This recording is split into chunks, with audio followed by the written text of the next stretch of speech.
Good Monday. This is Jay Brew, co-chairman of Seaford and Brew, and always an honor to have Dr. Ed with us today. Hi, Jay. I didn't mean to intrude on your Good Mondays, but it was an important enough one for me to show up, I think, and relay some information to your listeners. Fantastic. Well, let's go to it, Ed. Yeah, what we have is, you recall our last quarterly ALCO, we went over the GDP figures for the first quarter. They stood 1 month, and then they were changed recently. Pretty significantly. I think so. I wanted to share the news with everybody.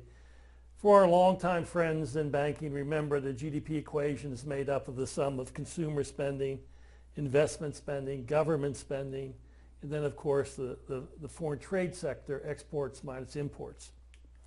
The third quarter GDP is now final and in the books. That was 4.1%.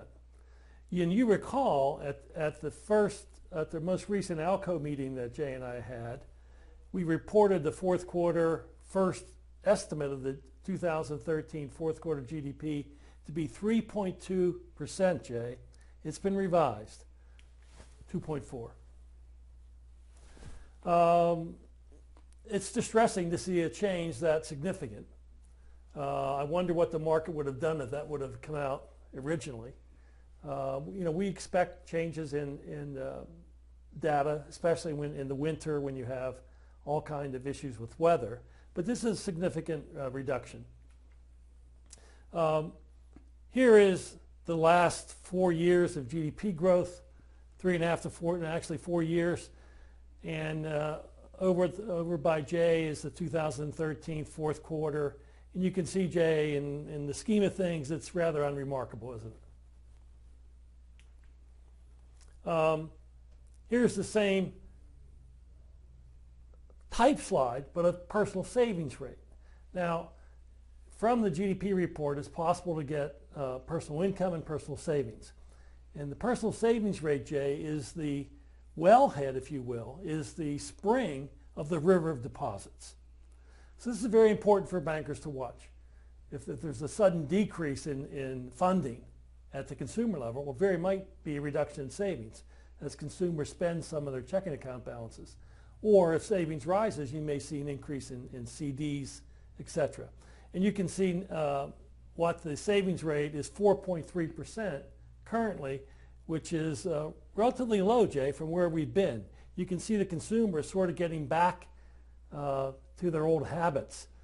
Post-recession 2010, 11, and 12, we had saving rates for the most part over 5%. But most recently, it's now under pushing the low 4%. The other news for early March, as we speak, is the Institute of Supply Management's manufacturing report, the old PMI index. It stands for February at 53.2%. That is higher than it was last month, significantly higher. And I'm guessing, Jay, we're going to have some trouble with the vision on these small fonts. But you want to go over some of them with me and tell our listeners what really improved, what seems to be growing, and what seems to be contracting. You can see new orders is growing. They're growing. That's up 3.3%. Yes. But production is contracting. Down 6.6%. Which is kind of strange, isn't it? So one is sort of futuristic and one is current. It's also interesting to look at the backlog of orders, and you can see that's growing at plus 4%. Plus 4%. Which is good news going forward, especially for commercial lenders. What does this all mean for GDP? Because Jay and I believe strongly that GDP is a driving force of your loan volume and your deposit volume. And when you look at the January-February 2014 PMI, it translates, Jay, into 3% GDP for the year. Some other interesting government releases last week I wanted to report on. This is almost whimsical, but I guess at its heart, interesting. Miles driven by American vehicles. And the 2013 numbers are just out. Yeah, just to give a perspective here, Ed, this is the year 2000. Then, of course, we go 10, 11, 12, 13. Yes. And highlight the peak, Jay, which happened probably right around the beginning of the recession. And that would have put us right in the 2006 to 2008 period. Right. And notice how we've had a drop in total miles driven, probably corresponding to commuting. When you have the unemployment rate jumping from 4% to 10%, you get commuting miles reduced. But it's been down, Jay, for some time, as you can see. So it's an interesting way to look at the U.S. economy. Next, I'm going to go over some new forecasts that have been recently released, some GDP forecasts and interest rates, which I think will excite all of our friends in the banking community. The Composite Leading Index, Jay, is now available for January. It's 99.5%, up from a year ago of 94.6. Anytime you see this index rising, it's good economic news. To remind you of how that works, the blue line here is a leading indicator. The red line is the composite or actual economy. And you can tell, for example, in 2006 and 7, when the economy was growing, the red line was growing, suddenly the leading index started to drop, indicating a recession. Even though if you were watching contemporary indicators, you would have thought the economy would continue to rise. Notice today, Jay, the LEI is rising, which is typically pretty good news. I do want to spend just a second or two on interest rates and ask my colleague what he makes of this. When you look at the futures market and how much volume is in the interest rate Fed funds futures market, you can predict what the market thinks rates are going to do at certain times. Now, Jay, in 2015, March 18th, you know what's going to happen that day? On March 18th is going to be the second meeting of the Federal Open Market Committee. And that's the day, most likely, they could change interest rates. What does the market think is going to happen 1 year from now to interest rates? Well, 41% of them are betting that interest rates will be where they are today, 0 to 1/4 point.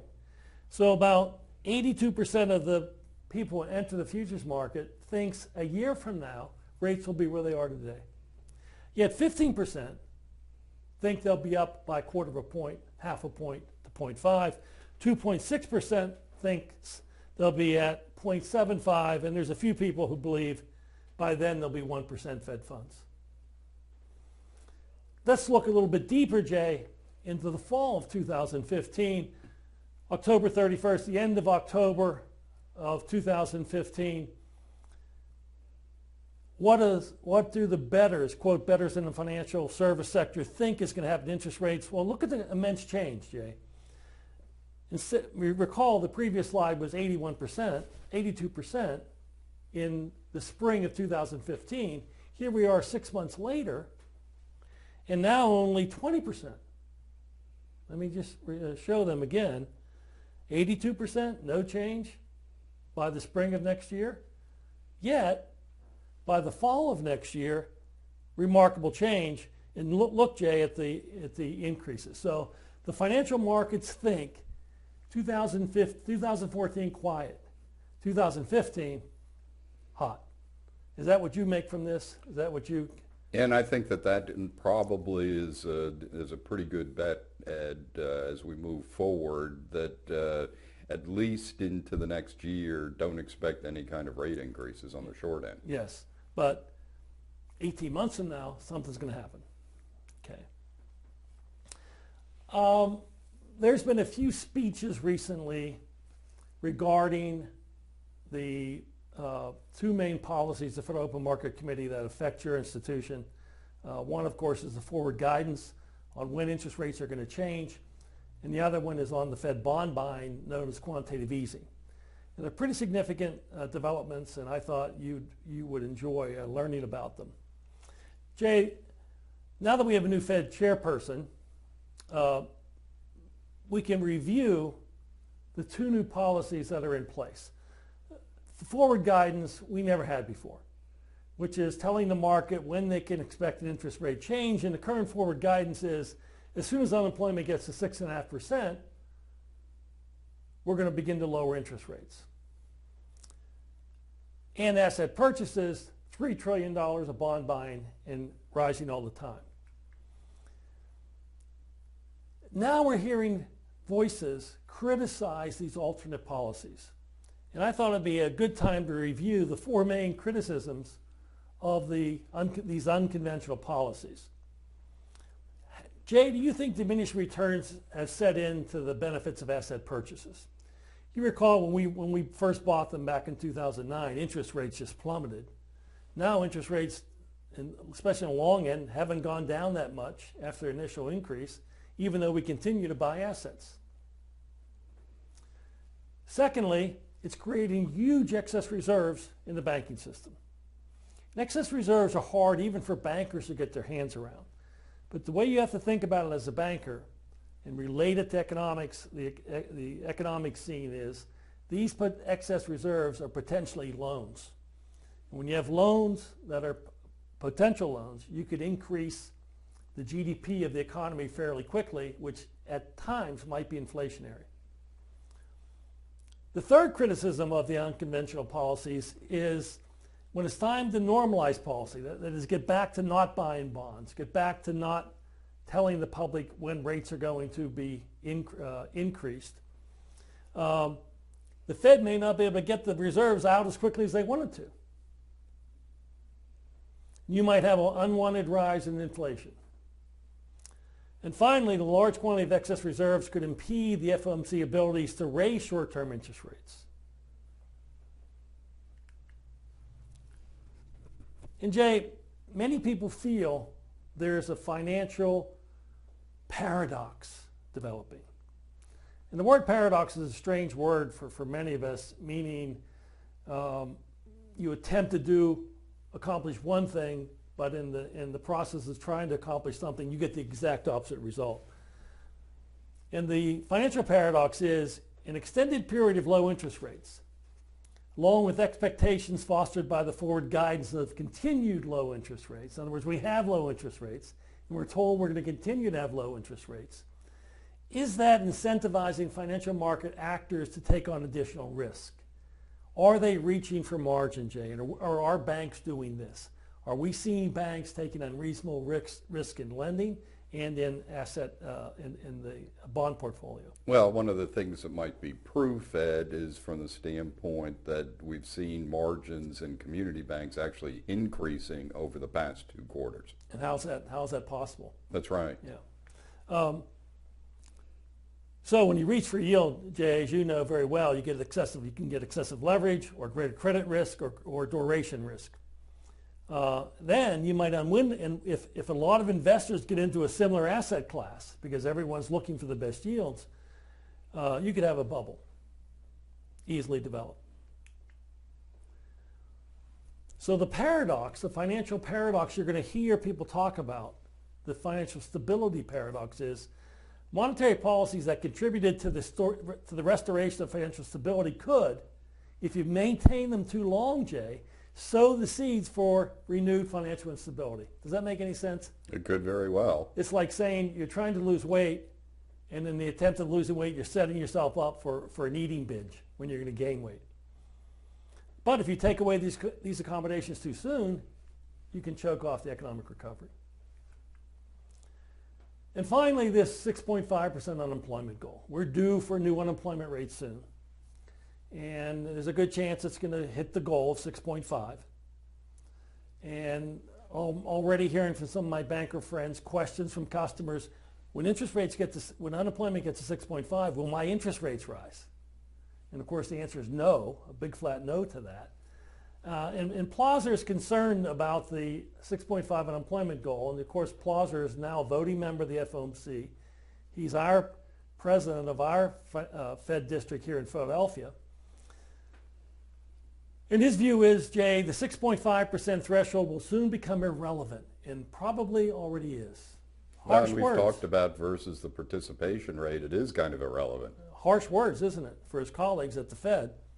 Given that we are still easing policy by buying assets, it's pretty clear that even though the threshold will soon come and go, the committee is unlikely to contemplate raising rates as long as it's buying assets. In other words, suppose unemployment hits 6.5, but they're still buying bonds. Oh, that makes no sense to anybody. Right. Why would they raise rates if they're buying bonds? So the point is, you got to stop buying bonds first before you can think about raising rates.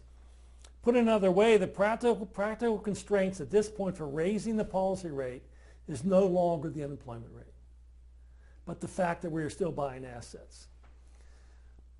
We've been telling you now for 3 years that you should watch the unemployment rate as one of the deciding factors of just when rates are going to rise. I think we need to retract that. I think we need to add an addendum to that to say you should watch the unemployment rate, but first, the necessary condition for that unemployment rate being a trigger is we have to stop buying bonds. Therefore, in my view, the threshold has already lost its meaning as a guidepost. Excuse me, it needs to be replaced with something that is more relevant and informative. And of course, this was just a few days ago by President Plosser. Jay, that's all I had to add. I hope it helped your viewers on Good Monday. As always, Ed, it's just fantastic to see you. Have a great week. This is Jay Brew, co-chairman of Seafried and Brew. And Ed Seafried, good to see you guys. Take care.